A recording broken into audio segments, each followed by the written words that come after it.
All right, it is time to begin the awards ceremony this afternoon.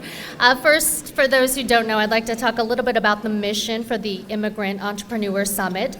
The mission is to bring businesses of diverse backgrounds together to share, learn, and celebrate the immigrant, entrepreneurship experience, and contribution to the overall community.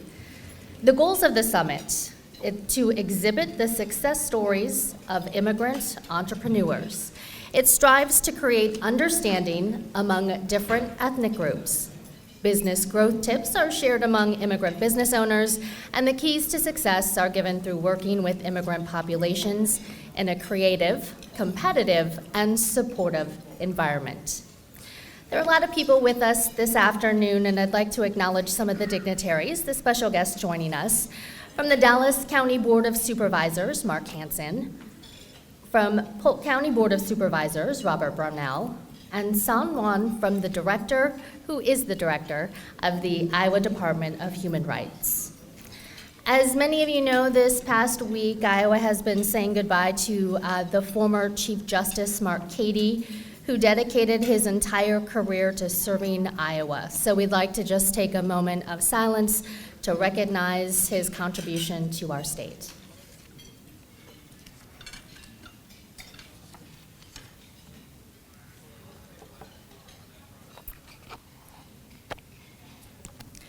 We also have a lot of guests with us who are previous winners.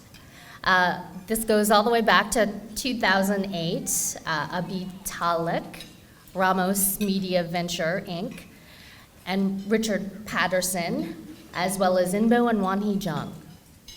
In 2009, Ian Liu, Juan Rodriguez, former Lieutenant Governor Anderson, Robert Anderson, and Des Moines Area Community College, Arturo Dianda.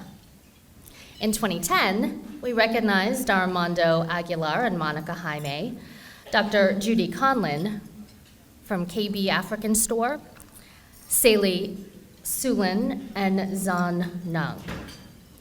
Fast forward to 2011, that's when Willie Siondo, Lily Hu, Lori Chesser, Carlos Rios were recognized. In 2012, Karen Evans, Kim Bayer, Clementine Sengi, Betty Garcia, and Liang Chow.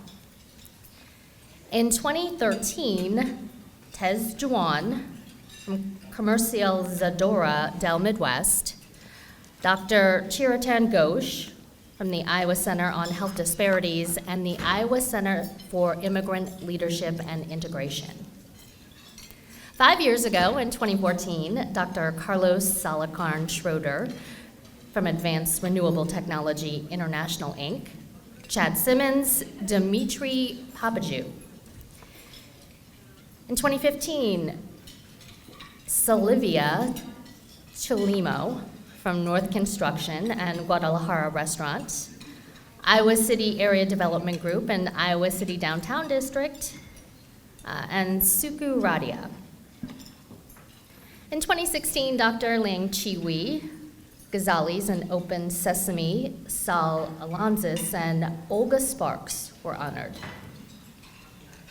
Akira Mori from Oasis Falafel, Ambassador Terry Branstad, and I am Fezani were recognized in 2017, and last year it was Essie Tonger, Robert Cabral, Neil McNaughton, and Rowena Crosby. So a lot of people have been recognized dating back to 2008. All right, it's time to thank our sponsors. There's a lot of people helping put this event on today. So the presenting sponsors are Wells Fargo and Community CPA. The silver sponsors, U.S. Bank, Double Dragon Food Market, the Iowa Economic Development Authority, and Iowa SourceLink. Our bronze sponsors today, Chinese Association of Iowa, Lincoln Savings Bank, Greater Des Moines Partnership, and U.S. Education Without Borders. The IES Friends sponsors include Bankers Trust, Binder 01, the Commission of Asian and Pacific Islanders Affairs, and eTech City. First Consulting, Ola, Iowa, Ingersoll Wine and Spirits, Latin World Group, Polk County, Iowa, and Visual House. Our hosts today are DMAC, Des Moines Area Community College, FFA Enrichment Center, Immigrants Rights Network of Iowa, and WHOTV. I'd now like to invite Catherine Tran to the stage. She is the IES Executive Director.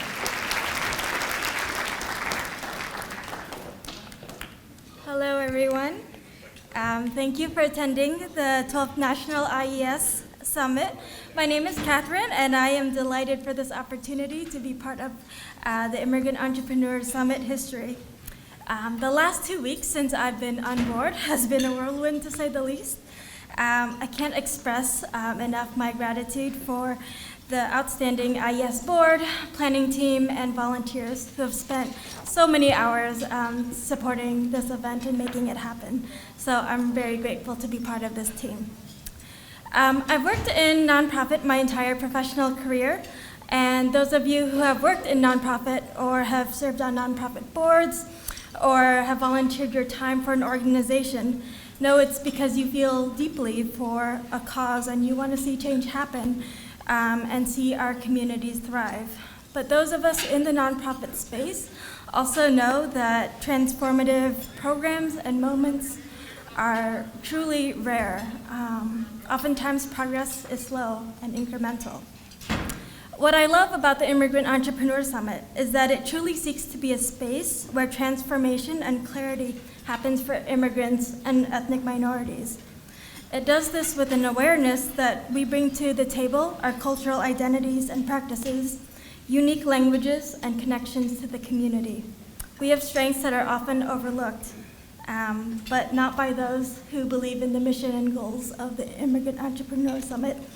They truly want to see you succeed.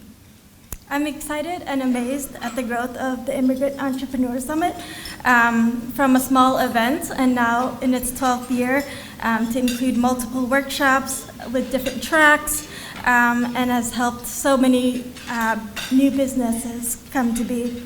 And we continue to grow. So in the next year, you can look forward to 3 regional summits as well as our national summit.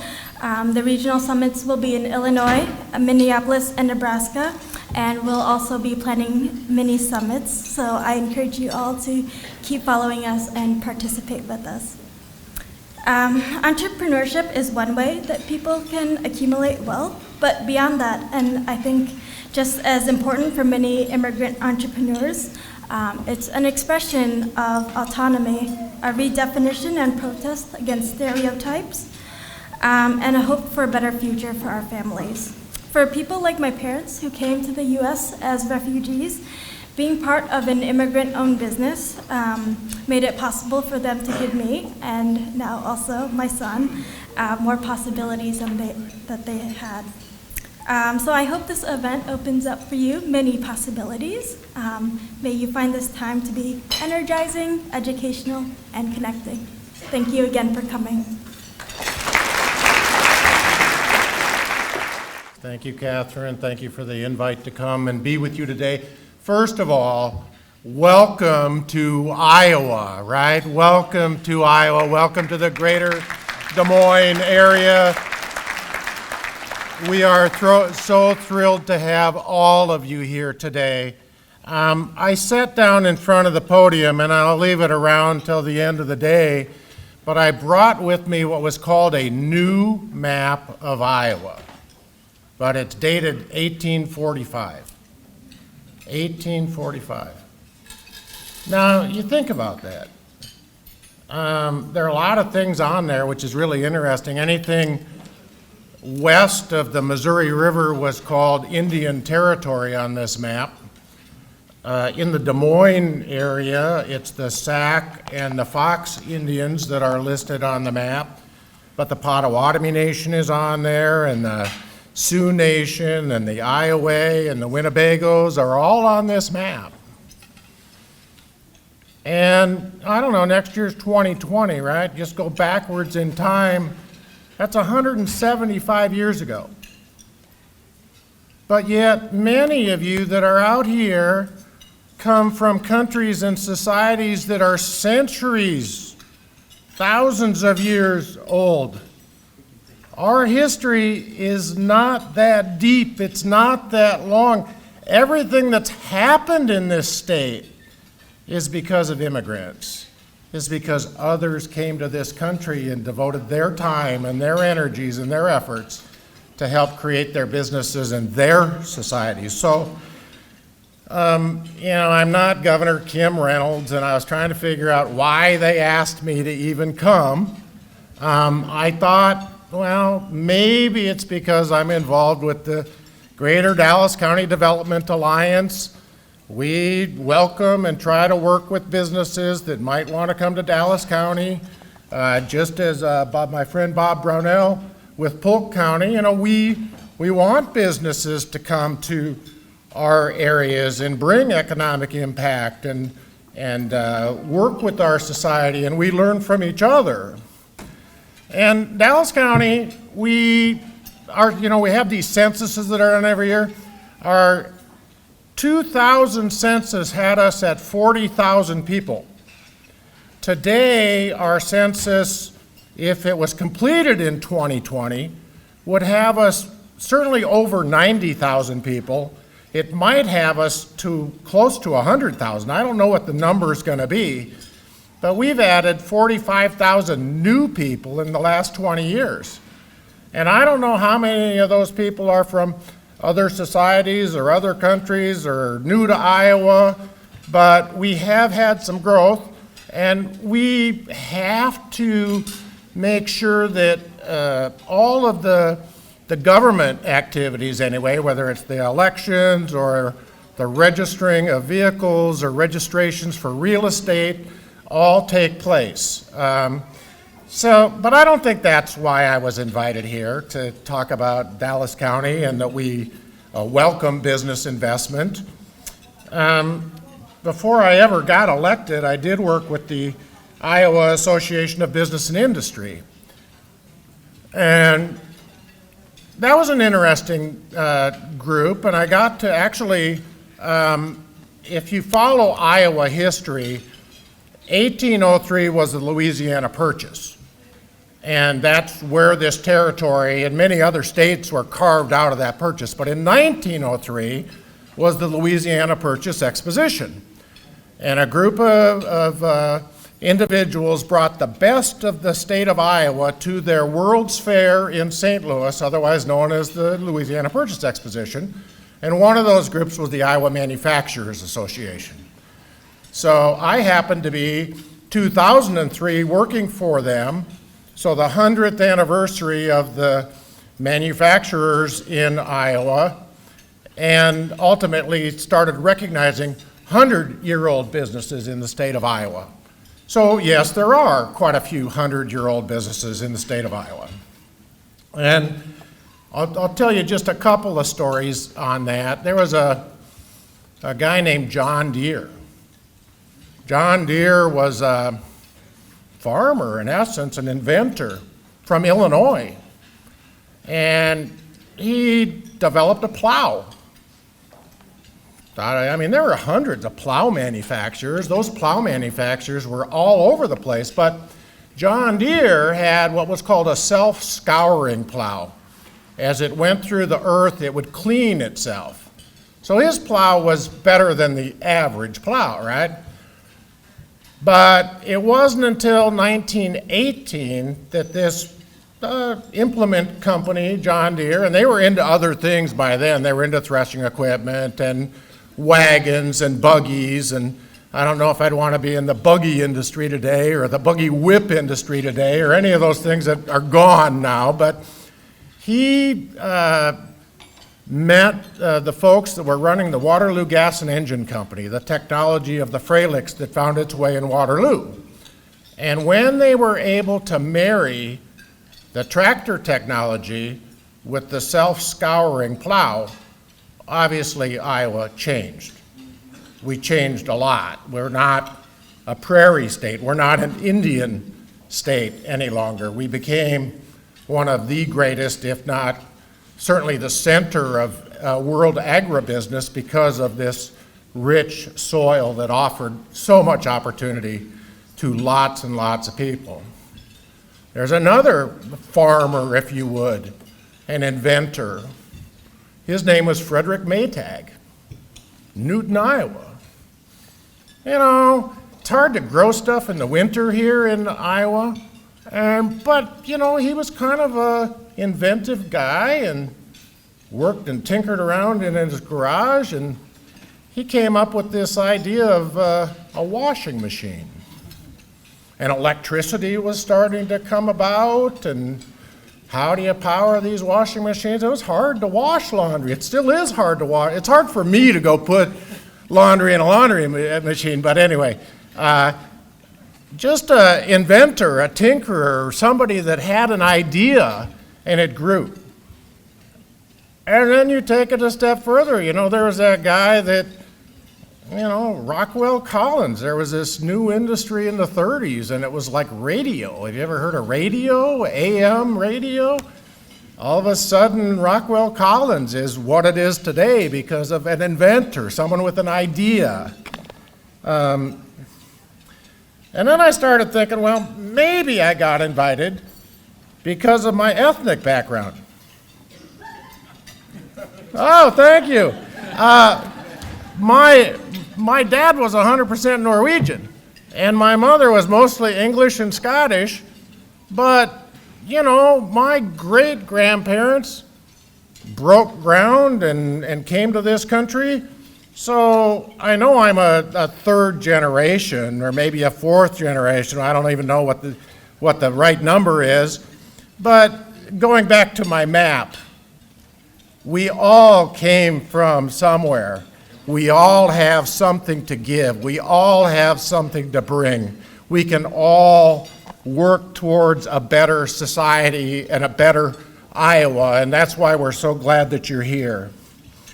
And then I started thinking about these technology jumps that have occurred. You know, I just mentioned radio in the 30s. You know,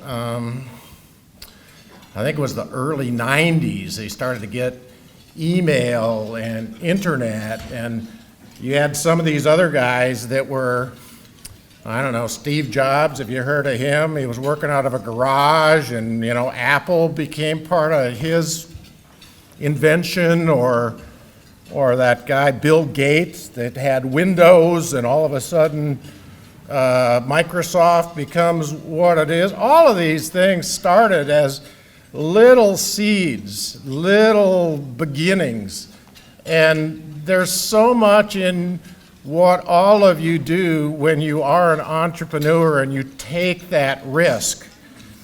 I've lived a few places. You know, I grew up in the Twin Cities, and, you know, a lot of Scandinavians and a lot of German ethnicity, and not as many people of color, maybe. I did then move to Los Angeles. And Los Angeles, I was a minority in Los Angeles. I mean, it started as Hispanic Mexico, right? It wasn't part of the United States at that point.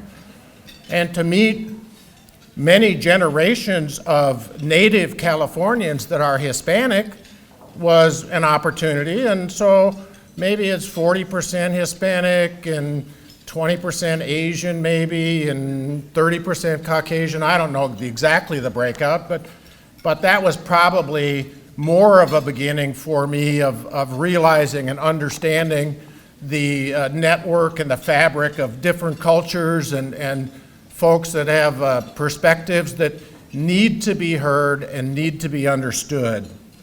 And then I moved to Chicago and spent some time in Chicago, but I've been in Iowa now since 2000, so it's almost 20 years since I've been back in the Midwest, in the upper Midwest. I appreciate how visionary many of you are.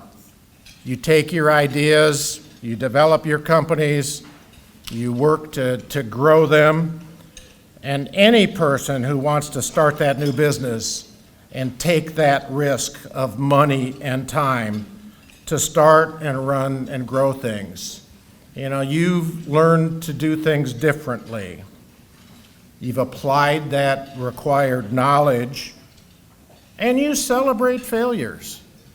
And you try to make sure that those failures, that you learn lessons from those failures, but yet you keep moving forward.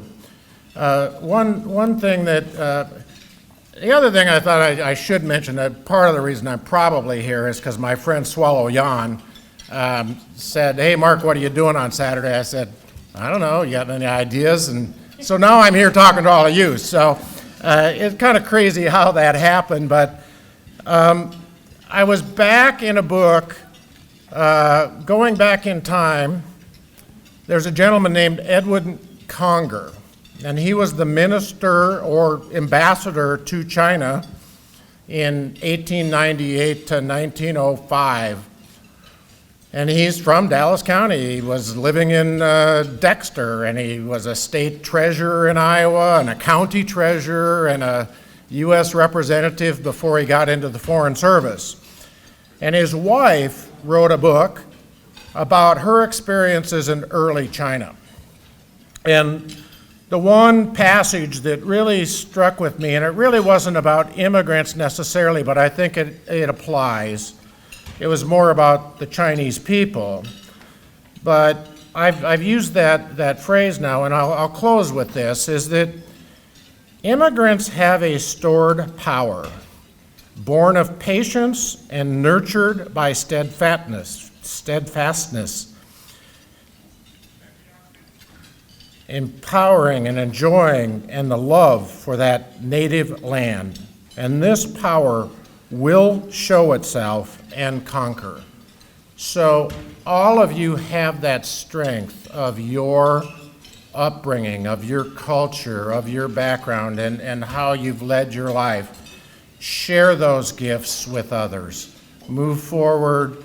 It's been my pleasure to be part of you. Hopefully I gave you a few things to think about. You can start small and become a big company if you want, or you can find your path and be a good aspect to however you want to fit into this society and be with your neighbors and your community. So thank you for having me. I appreciate the time. My name's Laura Howe. I'm a district manager for Wells Fargo here in Des Moines. So I get the opportunity every year to come to this event, and it is just so much fun. So thank you to all of you, especially the IES team, for putting this on year after year. It's been 12 years now, so it's incredible to watch it grow and to watch it grow across the country and the world. So well done, and thank you all for that. We appreciate all the work that you put into it. At Wells Fargo, helping small businesses grow is a top priority. It's one of our philanthropic priorities as well as a business priority. And so it's a lot of fun to get a chance to do that. As bankers, we love to hear customers come in and tell us their stories, tell us about how they're starting their business, what their idea is, and helping them watch it grow. It's also exciting when they come in and they tell us about their first big sale, or that their invention got bought by someone, or that they're ending up on Shark Tank. So it's a lot for us, and we love to be a part of those stories. Personally, I love coming to this event and getting a chance to be part of it and get to meet all of the wonderful winners and hear their stories. My family recently had a chance to have some students from Denmark stay with us, and they were here for just a short amount of time, but my 10-year-old son said to me, he goes, "Mom, is this how we get world peace?" And I said, "What are you talking about?" And he goes, "Well, people come to our country, and we ask them questions, and we learn about them, and then they ask us questions, and they learn about us." And I thought, wow. From a 10-year-old, how impactful is that? And then after my heart melt, I thought about this event, and I thought about how you guys bring all of these wonderful people together and how we all get an opportunity to learn and grow from each other. So kudos to you, and thank you all for that. This year, the award that I get to give away and the person that I got to meet is teaching me. I could sit and talk for hours to Russell Karim because he is one of those people. He's helping us all and helping the state. And he brought this lovely team with him who has become his family here in Iowa. So please turn your attention to the video screen for a video about this year's winner, Russell Karim. Born and raised in Bangladesh, a developing country approximately the size of Iowa, where 162 million people live, Russell Karim grew up understanding the struggle for self-sufficiency with limited resources. After completing his secondary education, he contemplated a career in politics, but ended up moving to Cedar Falls, Iowa in 2011 to study computer science and entrepreneurship at the University of Northern Iowa. I wanted to go somewhere which is out of my comfort zone. And I think the reason I want to go out of my comfort zone, that kind of challenges me and really trying to explore myself, who I am and how, what we're capable of doing and really experience something different, which I haven't done. From the moment he arrived at UNI as an international student, Russell was actively engaged at the university. It soon expanded to the Cedar Valley community as he developed Solverpedia, his first entrepreneurial venture at the end of his freshman year. Russell always has a new idea. He's always thinking of something. So many times when I would see him, he would tell me about a new idea or an innovation that he was thinking about. And the amazing thing about him was that most of the time, he would end up pursuing this idea. While not a financial success, it was recognized at the 2014 Prometheus Awards, which in turn led to a connection to UNI's Papa John Entrepreneurial Center. With support from the people and resources at JPEC, Russell developed several lucrative mobile applications that established him as a successful serial entrepreneur. Russell created Cedar Valley Food Runner, which was an online platform where people could order food from local restaurants, and then they also provided the delivery service for that business. Initially, he began with delivery for 6 local restaurants, steadily increased that selection to 70, and then expanded the operations to Council Bluffs and St. Cloud, Minnesota. Its success received additional validation when it was acquired in May of 2019 by Eat Street Inc., a national online food ordering and delivery service. Russell is just so willing to share what he knows. He's willing to share his energy. If he sees that there's someone who is interested in becoming an entrepreneur, he's the first one to take them under their wing. He's the first one to want to supply any sort of connections or resources for them. I've always kind of had an entrepreneurial mindset, but I haven't known how to put it into place. And I think Russell has really given me the confidence and the ability to believe in myself and that I can really be like the trailblazer in my own life. And I don't have to climb the corporate ladder the rest of my life. And I just needed someone to really push me and show me, okay, these are the steps you need to take to be an entrepreneur. And Russell's really given me that knowledge and given me that support. Russell's experience with starting businesses, and his experience within tech with developing an app provides great value as a mentor for students that are wanting to do a similar business. That he can take that knowledge and help them, and also learn from his mistakes so that they maybe can avoid those and maybe fast track a little quicker in their development of their business. Fervent in his belief in the power of job creation that businesses bring to communities, Russell continues to forge new ground with his own ideas that bring jobs and economic vitality to the community that has nurtured and championed his dreams and aspirations. It was always in my mind, if I'm successful or if I can create a successful business someday, I wanted to help create jobs. The only way I can help mass people is creating jobs. In his latest business venture, he links Bangladesh to the United States by creating Dakai, an online marketplace platform that connects apparel manufacturers in Bangladesh with boutique firms, private labels, and retailers in the United States. Even as he continues to find entrepreneurial success, Russell has maintained a deep connection to UNI through full-time employment at the university as an IT administrator. Modest, yet confident and brimming with enthusiasm and ideas, Russell's expertise in technology and his success as an entrepreneur and mentor have earned him both accolades and awards, including the prestigious LAX Service Award at UNI and the 20 Under 40 Award in Cedar Valley. Just looking back, I personally feel like I always kind of fitted in this UNI. You were surrounded by a lot of intellectuals, a lot of professors, a lot of same, like-minded people. We talk the same language, we think the similar ways, and that's definitely helped me to kind of, make Cedar Falls home. For standing behind, beside, and for his family, friends, and aspiring entrepreneurs as he encourages, energizes, and engages them in the entrepreneurial and philanthropic ecosystems in both his country of birth and his adopted home, Russell Kareem is the recipient of the 2019 Outstanding Immigrant Business Award.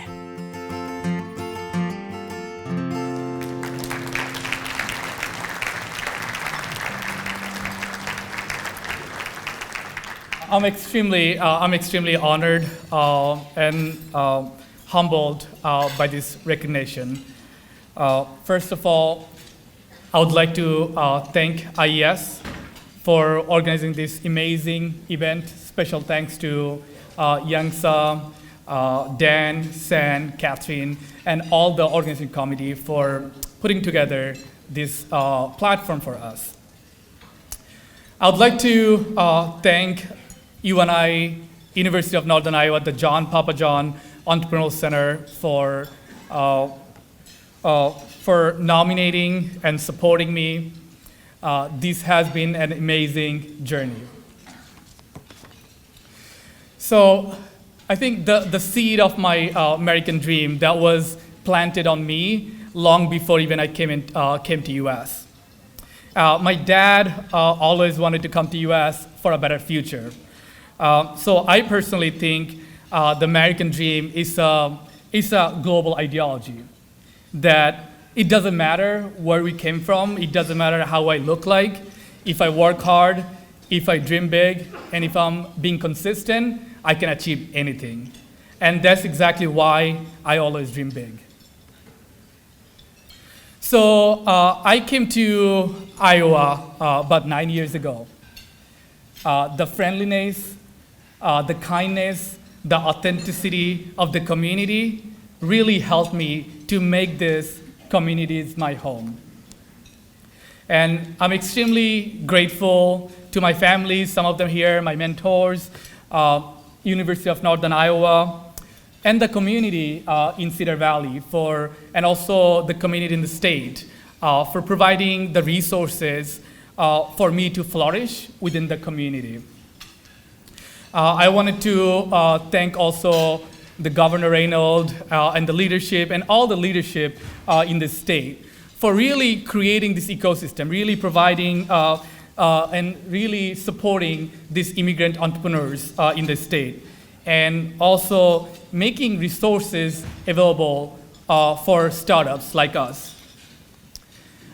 Just to tell you guys, just 4 years ago, I was here pitching my first businesses. So I think I can really connect with all of you that I was here, one of you, pitching my business in this platform just 4 years ago, where we were developing mobile and web applications for local businesses. From there, I founded Cedar Valley Food Runner with two of my friends. We started doing a really in-depth market research, and we started working with 6 local restaurants. And from there, we knew if we can really connect with these restaurants and really provide them the service that they have, that they can connect with the bigger corporations, we can make a difference in the community. So even though we started with 6 restaurants, we grew up to 70, 80 restaurants in Cedar Falls, Waterloo. From there, we grew our business to St. Cloud, Minnesota, and also Council Bluffs, Iowa. And recently, we got bought out by Eat Street, one of the national delivery services. So I think that really gave me that boost that, I can dream anything I can achieve. And I think that's what I'm really, I think I wanted to tell you guys, we can do anything that we believe in. So currently, just to give a status, like I'm a serial entrepreneur and I'm gonna keep building stuff. That's kind of on my blood. So we are currently working on a new company called Dakai, as we kind of saw, which is a LinkedIn for factories. We saw that there is a, South Asian factories, they're really empowered. All those clothes we wear, there's a little money that trickles down to these South Asian countries. And I really wanted to help and really empower the community, not only in the community in the US, also where, people where they're not empowered. So we work on sustainability and transparency because really clothing industry, they don't have much transparency, and that's what we're gonna bring into the industry. We have a wonderful team and all the wonderful support around me. So I want to end that, this award really symbolizes that the dream can be made possible by the support of the people around you, and there's a lot of people around you. So, we really need to connect with the rest of the group that we have here. I'm extremely grateful for my mentors, for University of Northern Iowa, and for the community and IES. I will continue to dream big and work hard. And being young entrepreneurs, I'm just getting started. Thank you so much. Good afternoon. All right, by the end of the luncheon, we'll have this down. First and foremost, congratulations to all of you in the room. This is a celebration. U.S. Bank has been proud to be associated with Ying and the Summit since its inception, as you learned earlier, 12 years ago. And as my counterpart Laura, mentioned in her remarks, one of the most fun things about events like this and being apart for 12 years is the stories. The stories are just compelling. And even though Laura and I are steely-eyed bankers, it still comes down to what are the stories of the hard work and what goes into making a successful business. And I think that's one of the great things, as Mark talked about and the governor talked about in Iowa, is what's good for us, what's good for you is really good for all of us. It's the collaboration that all of us in a state like Iowa and a city like Des Moines, we do come together for those common interests because it is really fun pulling for each other to see that success. And I'm really proud for our organization that we can look across a full room like this and in some small way feel like we're a part of nurturing that ecosystem that Mark talked about. And it is that spirit that I would ask all of you to continue to hold on to. It's special. It's special in this room. It's special in Des Moines. It's special in the state of Iowa. And it's so necessary and needed in our country. And I do think that that's something that compels us, helps me to stand on stage and say, why is it important for us to continue to be a part of a meeting like this? So it really is all about you. And then on a bigger picture basis, immigrants start businesses at a much higher rate than native born Americans. They have a long history of starting successful businesses here. I didn't even know this, more than 40% of Fortune 500 companies were founded by an immigrant or a child of an immigrant. So it's not necessarily about being big. I think it's about being relevant, and you can find that that path, whether it's small or large. And then immigrants form 25% of new businesses in the United States. The governor talked about that. Those are just fantastic statistics. So the case for us to continue to be involved and nurture that is just terrific, and I'm so proud to be a part of that. Business slogan I like is do the right things and do them right. I truly believe that honesty and integrity are the foundation for any type of long-term success. Honesty with others, and more important, honesty with yourself.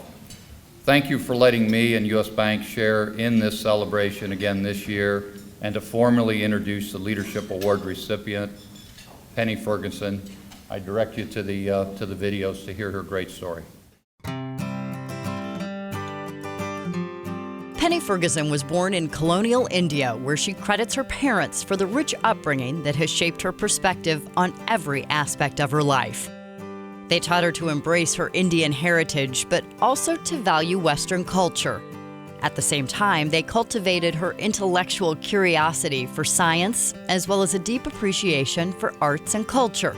I feel like I was very lucky to be born and raised in a family that was so progressive, I guess. Penny followed in her parents' footsteps to pursue an academic and professional career in the sciences as a pharmacist, while also dedicating herself to becoming a talented classical Indian dancer. When she moved to Iowa in 1956 to attend pharmacy school at Drake University, she continued her involvement with dance, but was disappointed at the lack of diverse opportunities and offerings. After getting married and starting a family, Penny and her husband Lee weren't able to find arts and culture activities in which their 3 sons could participate that reflected their diverse backgrounds. We were looking for where can we be part of the community and where can our kids feel safe. We went to meetings and trying to see if we could form something. My husband is the one who really needs to get the credit. He said, we got to do something, so let's just do it. Deeply devoted to their family and committed to making the world a better place, they established Gateway Dance Theater in 1972, provide a safe after-school program for children from underserved communities. Through the years, GDT evolved from primarily an after-school urban arts program to include classes, workshops, and performance opportunities for diverse participants and audiences in African American, Caribbean, and Pan-Asian movements, music theater as multimedia, and multicultural experiences. Trying to break through that paradigm of the Latino culture, the Indian culture, that we can all do our own, but we can also invite other people to see what we do. It's exciting to see how interested, the kids get. There's a lot of joy in doing something like that and seeing how the kids react and how they want to come here and they enjoy coming here and they tell their parents about what they're doing. Cutting across all of the diverse programs offered is an emphasis on building respect, self-esteem, discipline, cultural awareness, and confidence. With thoughtful, reassuring eyes that meet each person she invites into her fold, Penny recognizes something in them they don't always see in themselves. She seems to have an optimism about people, that you can trust people and you can work with people and together we can all work out something that's better than any of us individually could do. Penny is a person who encouraged you. She wanted you, as Lee did, to put forth your best, instructing, leading, and guiding. She wanted to engage people. She wanted dance to be her platform, to say that you can do anything, you can be anything.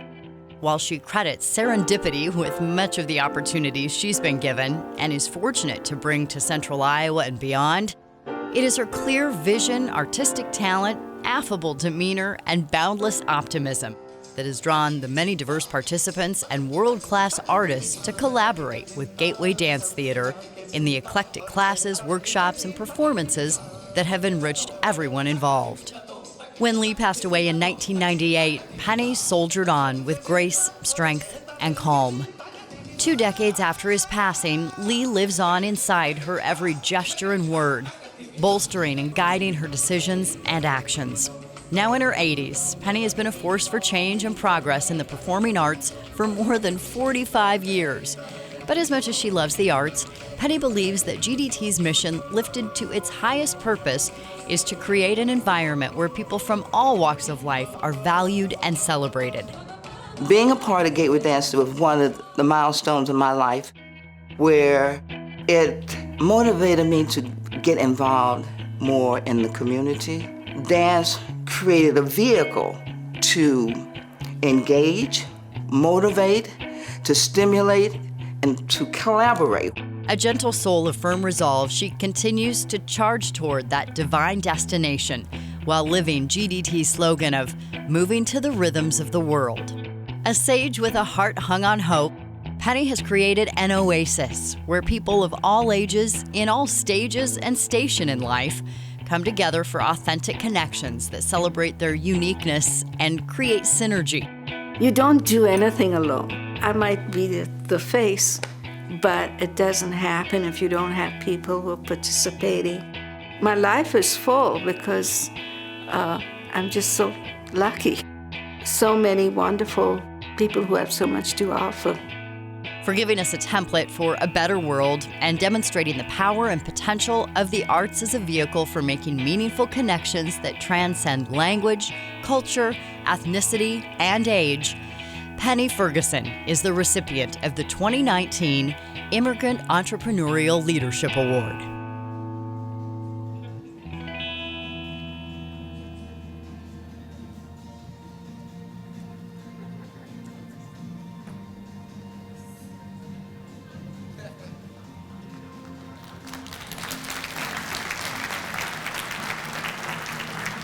Thank you.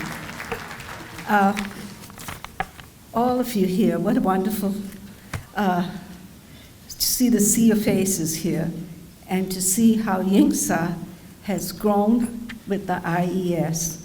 I need to thank you all who are here. Yingsa, the awards committee, my family, friends, and especially to those who wrote nominating letters, not to my knowledge, for this award. It is indeed an honor and very humbling, especially in the company of so many other honorees here.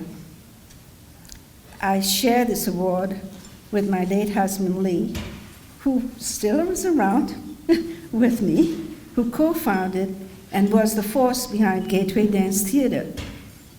He also encouraged me to pursue a successful pharmacy career. So I had two things going. I'm grateful too for the extraordinary support of our family. Our sons, I'm going to say it in order, Lee, Tom, and John, who are sitting right there, and my daughter-in-law, Stephanie, and numerous nieces and nephews, every one of them a part of Gateway Dance Theater, and so is Cynthia. Where are you? Thank you.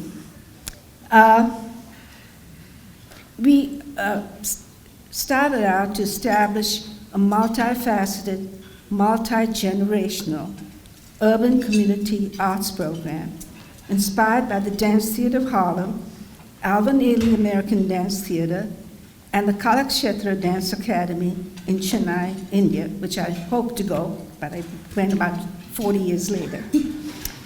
Arthur Mitchell, the founder of Dance Theater of Harlem, rightly said, "The arts ignite the mind."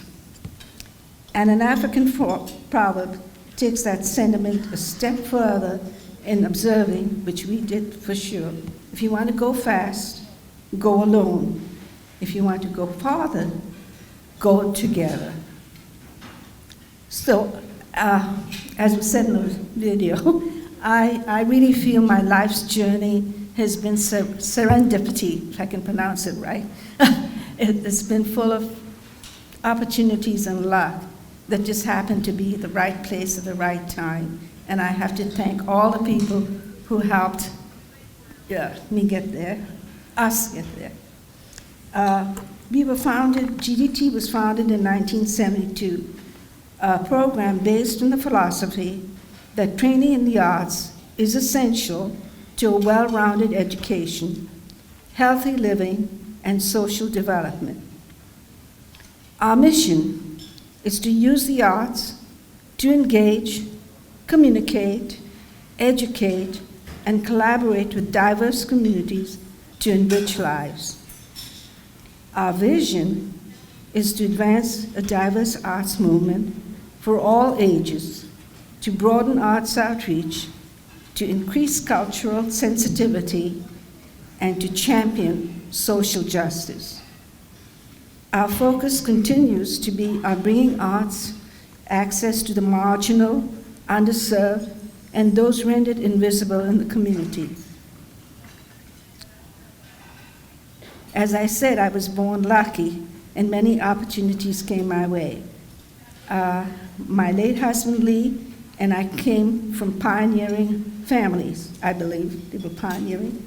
My grandmother went to medical school after marriage with 3 children and graduated in 1915. And Lee's father my late husband, was one of the first black doctors in Waterloo, and his mother was the first black teacher in Waterloo, and many of her grandchildren are here. Both families passed their passions of civic judgment, engagement, social justice, and love for the arts to us. So with that kind of a force behind us, Lee and I looked at each other and said, why not? So this award really belongs to our families, the many participants, community, and supporters who believed in our dream. We began with 30 participants, and Cynthia was one of those early ones. And those 30, about 40 years ago, and those participants made this happen. With community support, we've been able to engage with more than 700,000 since then. And in the past 5 years, we've impacted more than 20,000 lives per year across Greater Des Moines, all over Iowa and the neighboring states. We've even traveled as far as Tulsa, Oklahoma. Been on school and college campuses, at community and social service agencies, cultural festivals, corporate events, and with cultural establishments. We're going to do something for the homeless in December for Christmas party. And so Rekha Basu, I think many of you know, who's my friend, she has a way with words. And I will say this long words and she'll take this way. She says, what we do is connect cultures and build social change. I want to connect you with my Indian heritage. And on the note, I'm going to ask you, all of you, to join us in a blessing. And I'm going to ask Cynthia Hanafa, who still dances with us. Her children dance with us. Her grandchildren dance with us. I'm looking forward to her great-grandchildren. So, well, we'll try this again. Good afternoon. Good afternoon. Very good. So on behalf of the Greater Des Moines Partnership, I too want to congratulate all of our honorees today and welcome you to DSM USA and Russell Panther Pride. Love it. Here in Des Moines, and as the governor mentioned, this great state has received many accolades, and in DSM USA, we're very fortunate because of so many of you in this room to continue to receive some great rankings. And so I thought I would just share a few that have come our way in the last week. Number 10, best place for business. Is that not what we're all here to celebrate today? Number 1 place with good jobs and cheap housing. Number 3, best city for high salaries and low cost of living. And number 10, best job market for 2019. So exciting for all of us. And again, so much of that is credited to so many of you in this room. While we are all unique in our backgrounds, our experiences, and our talents, our common bond is to want to live life with purpose to fulfill our full potential. And while sometimes, as we hear in the stories of many of our folks here today, that life's journey may change, derail, or delay that in some way, our intentions are always that with hard work, passion, and sometimes a helping hand, we can achieve our dreams. And Yingsa, you and the IES team are doing such an outstanding job every day of helping individuals to fulfill their dreams, to start businesses, and to truly thrive. At the partnership, one of our focus areas is a little bit more on an individual level, where we are working with foreign-born in our community who perhaps haven't had the opportunity here yet to fulfill their full potential in their careers, while they have come from other parts of the globe with experiences and education and skills that perhaps aren't being fully utilized yet here. That's one of our main goals, is to see that that happens. And I just want to share, because this is so fresh, just last night an email came to me and to the wonderful folks at Wells Fargo who are truly leading the way in this, from Sanjita Pradhan, who some of you in the room may know, who does lead our great work. This was an email to Margaret Godwin, Andrea Santana, and Micah Keel for the work that Wells Fargo is doing in helping to mentor and guide some of our foreign-born in their career endeavors. Sanjita wrote, "Good evening, Margaret and Andrea. I wanted to share good news. Prajita Dahal called me feeling elated. She is now a full-time employee at Wells Fargo. She thanked me, the mentoring program at Wells Fargo, all the mentors, and all the informal networks she's been able to make through the multicultural receptions and other ways. I wanted to share this good news with you and thank you for your leadership and time and investment in supporting this program. Thank you, Wells Fargo." So that is just but one example of what happens in this great community. It's about making a difference, one person, one story at a time. And that is truly the legacy of Karen Evans and this award. That is so well demonstrated by our award honoree, Cultural, and the executive director, Sherry Gupta. You live that every day. One story, one person, making a difference, changing lives. So with that, I would like to direct your attention to the screen for a video presentation on Cultural. A World of Difference was established by Sherry Gupta in 2005 as a nonprofit organization dedicated to infusing awareness and interest in the cultural backgrounds of people from around the world who live in the local community. In 2009, the organization's name was changed to Cultural to reflect a shift in its goals and aspirations to move beyond a knowledge of differences to emphasize and embrace inclusiveness and creating a space for all to play a part in building a stronger community. Sherry and her small but dedicated staff make up the backbone of the organization that recruits and trains local residents born outside the United States to become Cultural ambassadors who deliver interactive, immersive learning experiences about their culture that improve the understanding of and appreciation for diverse cultures. We want the cultural ambassadors to create a workshop around a theme. And that theme is what they find most valuable, what they want people to know about their culture. The art, the language, the food, the games, they are ambassadors of their culture. There is merit, there is value in learning how other people live, in learning how other cultures function. There should be appreciation not only for the culture we have here, but for the cultures that come into our community. In Des Moines, we have so many different languages spoken in the schools and so many different cultures. The average person doesn't realize we can learn so much from different people.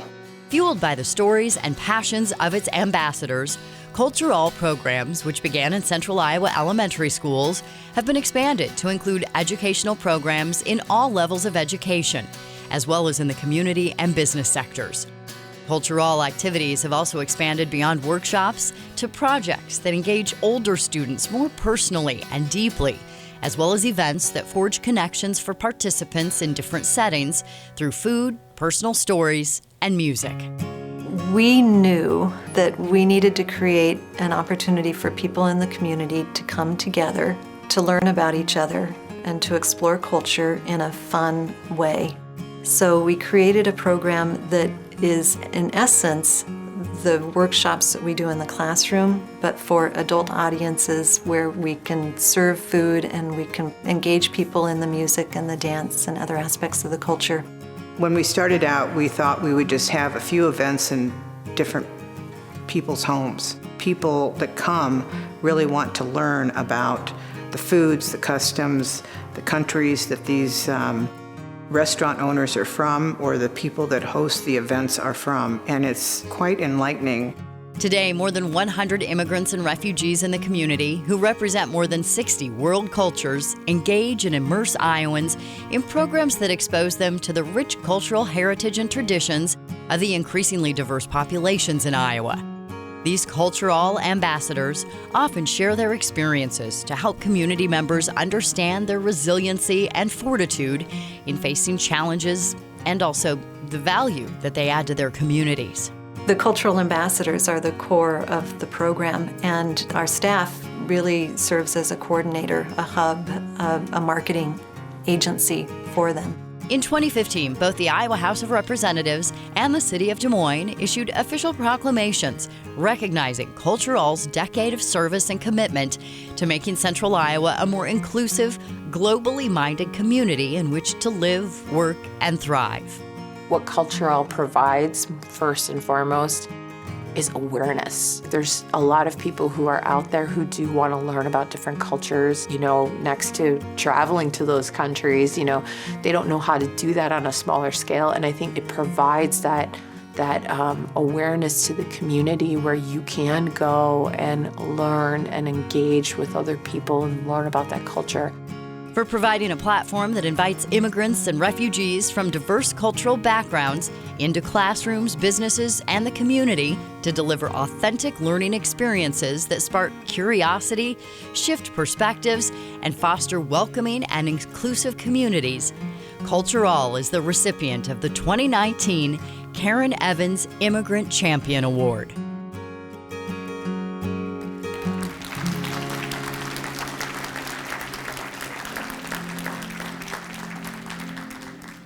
Hello everybody, good afternoon.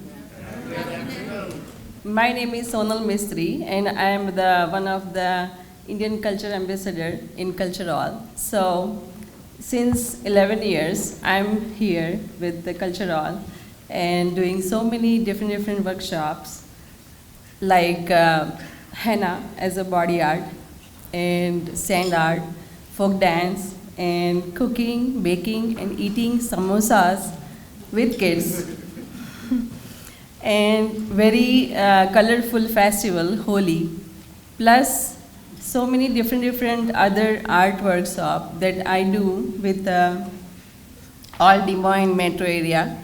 So this Cultural helps me develop so many different positive attitudes, parts like so many different culture that I learned from Cultural, and I teach so many elders, kids, and adults different positive attitude and culture. I spread my culture, and so many different people who I connect with that I give them a positive attitude plus my Indian culture that I spread with. So I'm very thankful to Cultural, and I'm very happy to being part of the Cultural. So thank you so much. I'm giving you the Executive Director of the Cultural, Sherry Gupta.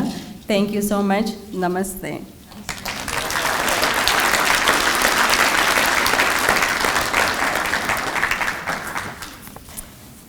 It is great to be here. One of the first things I want to do is share with you something that is vitally important. And that is that most people think of nonprofits as organizations. Cultural is not an organization. It is a community. It's a community that comes together to serve the greater good. Many of us here work together to strengthen understanding and appreciation of one another. And I'm joined by Sonal, as well as many of our colleagues. And I would like to have many of you in this room stand who have ever worked with Cultural. I've seen several ambassadors in the room. Please stand. I've seen people who have served as books. Pragna, you too. Vin, yes? Excellent. We have more. Hi. There are several who have served as board members. As volunteers, please stand.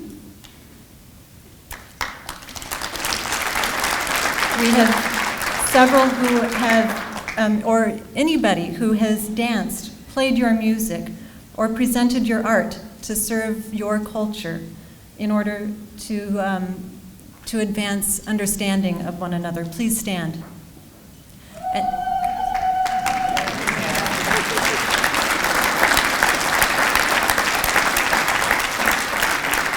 And many of you who personally have given donations or through your company have given donations, please also stand. Yes. Thank you. What I'd like you to do is look around the room and see all of the people who have come together and participated in our programs, who rise up to participate in appreciating and valuing our rich cultural diversity. The Immigrant Champion Award is a great honor. It serves as a milestone at which we look back and see what we've accomplished. But more important, it's a call to focus on our future, our potential. And the story of Cultural's future history is to be written by you, by all of us. It's in times like this when in society we have divisions, when we most importantly need to come together. When our voices are muffled, we must speak up. When we are not being heard, we have to listen. Yes, listen more deeply. When people don't seem to like us because who we are or where we come from, we have to bravely lean in with love and respect to become more fully who we have come here to be. The growing cultural community is a powerful force. The Immigrant Champion Award is a call to action. Share your stories with Iowans who want to learn, who want to engage, who want to be inspired by you. Cultural ambassadors like Sonal open the channels of communication, open doors of friendship, making cultural differences familiar so people want to know more about our classmates, our colleagues, and our neighbors. The Immigrant Champion Award belongs to all of us. Yingsa, Semset, San Wang, and the IES committee, thank you for recognizing the cultural community.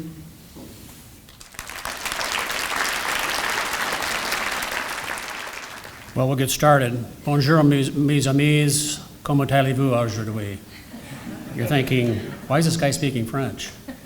I'm supposed to tell you why Polk County finds this to be an important award, and the reason why is that phrase and this flag. This flag is a Iowa flag, obviously, a great backdrop for all kinds of political candidates and whatnot that we see roaming around our state these days. But it's an exact replica of the French national flag. If you take the eagle out of the middle and the state motto, it's a French flag, which tells us, reminds us at Polk County every day that we're all immigrants here. We came from somewhere else. The French settled this, came here, and French settled Iowa.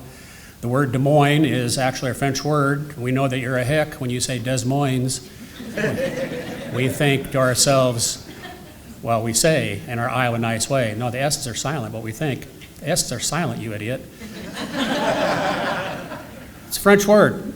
So whether you look like me, or you look like Russell, or you look like Sherry, or you look like Penny, or you look like Mike, we're all from somewhere else, man. And the immigrant spirit lives in this flag, along with our recipients today of this award, Eric and Lorraine. Their spirit is woven into this flag too, as is all of yours. And it's kind of interesting that given that history of Iowa, that the fastest growing group coming into Metro Des Moines right now, and into Iowa in general, are French-speaking Africans. So to my French-speaking African friends out there, comment allez-vous? Très bons. People think we don't speak French around here. And to my Latino friends, I do speak Spanish too, but it didn't fit with our flag story, so I couldn't really use it.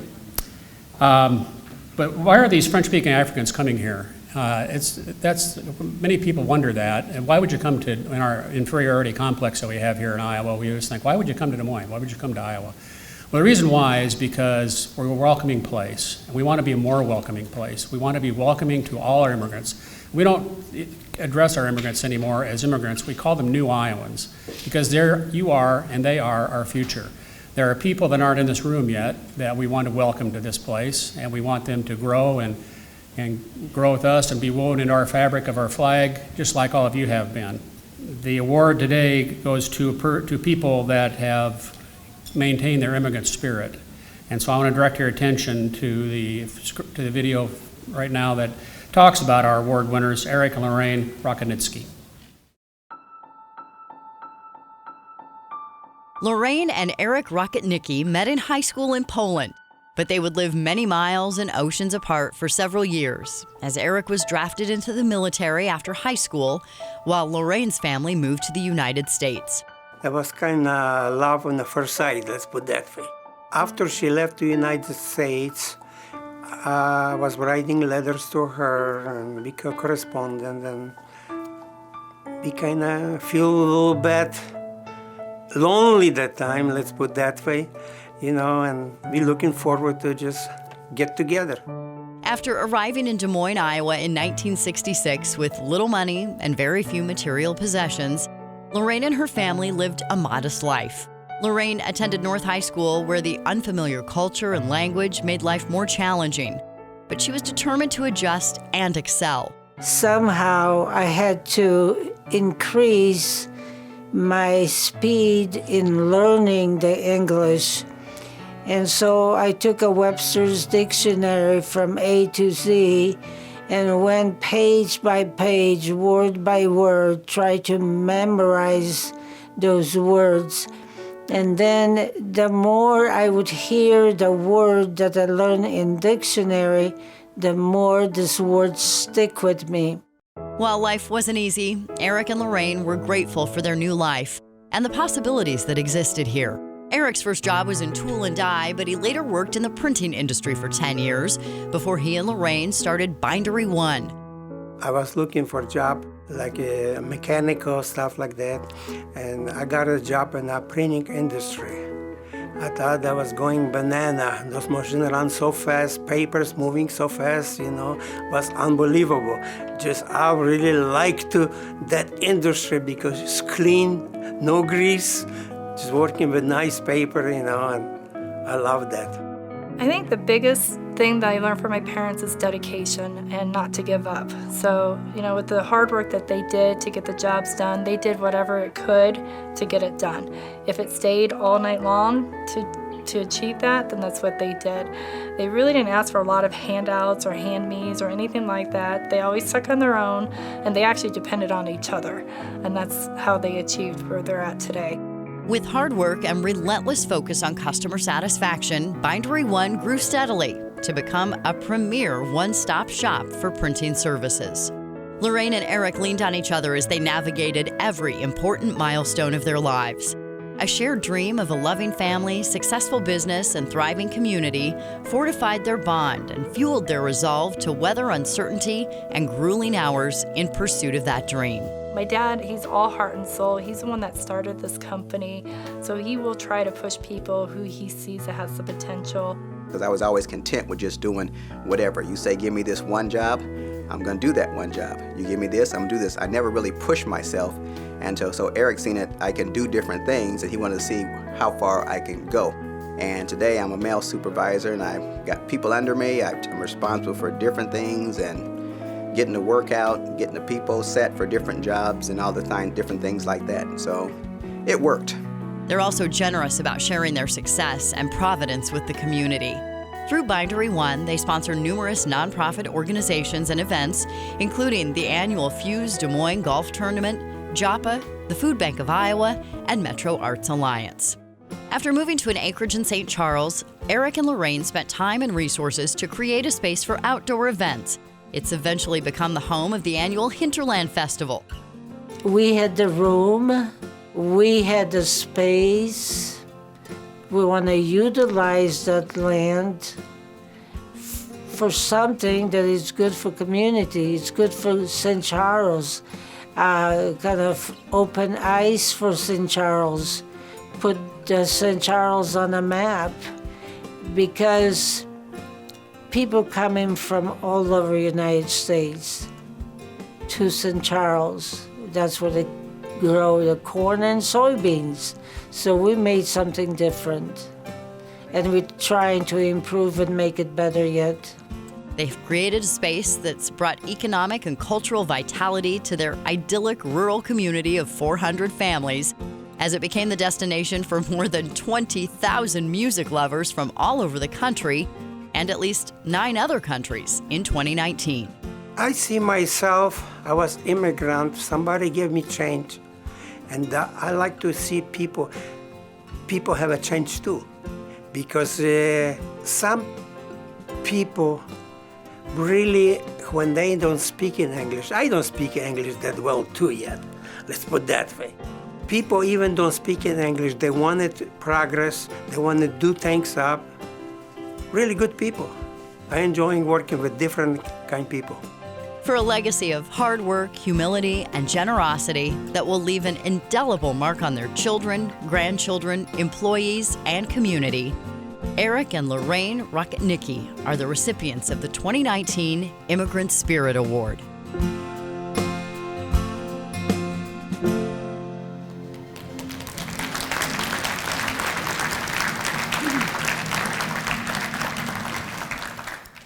Good afternoon, everybody. Good afternoon. Big crowd.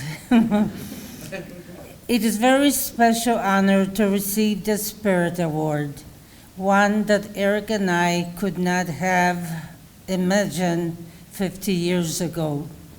It is also wonderful to be part of this group of award recipients, dignitaries, and individuals who open doors for all of us in Iowa so that we may build, create, and thrive. Eric and I, we thank you. Eric and I knew each other in Poland, but we came here separately. Once together in Iowa, we asked many questions. We worked several jobs. We learned and we grew stronger as we build our family and business. What is the spirit that drives and sustains people who immigrate to America and to Iowa? For us, there were several key elements. We knew fear, of course, fear of unknown. Everything was so different when my family arrived in Iowa. We were farmers in Poland until the farm was seized by communists. We brought very little with us. There's a great fear in doing without, having less than other families. But within few years, I sponsored Eric to immigrate. We both came to Iowa unable to speak or read English. Learning the language was essential, and we did. Courage is also a big part of the spirit. Every day I had to take a step forward into schools, stores, churches, to take on the task of daily living. I strongly believe that learning the language is the key that enable us to further our education, to learn skills, to have a good jobs, and eventually for us to open our own business and build it stronger over the years.